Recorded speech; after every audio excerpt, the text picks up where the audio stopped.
আপনাকে খেলার ভিতরে রাজনীতি বিষয়টা আপনারা বাইরে করবেন, এটা তো আপনারা খেলার ভিতরে করার দরকার নাই। সাইডে চাপতে দেওয়ার লগে চাপি গেছি অনমগর খেলোয়াড়রা আইয়ে না ভাই। আমি আইসি নোয়াখালীর তন রাতের 4টা বাজে গাড়িতে উঠছি, আপনার 11টা বাজে আপনার সাইদাবাজ নামাই দিছে।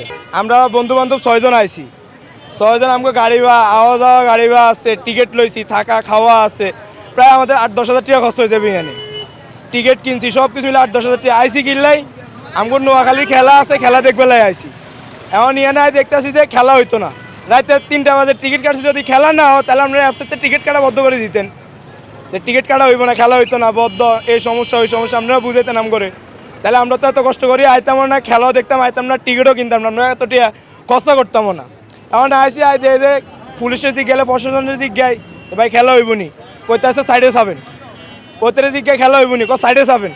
সাইডে চাপতে দেওয়ার লগে চাপি গেছি অনমগর খেলোয়াড়রা আইয়ে না। যে খেলোয়াড়রা আইয়ে না, আমরা খেলোয়াড়রা আইয়ে না কিলে এটা তো জানি না।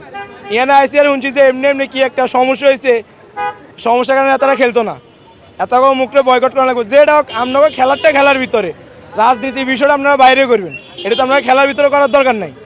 আমাকে যে 8-10 হাজার টাকা খরচ হয়েছে, এটা ক্ষতিপূরণ কে দিব? বিসিবির তো দিব নাকি খেলোয়াড়রা দিব? আমাকে সময়টাও তো গেল, এই সময়টা ইয়েটা কে দিব?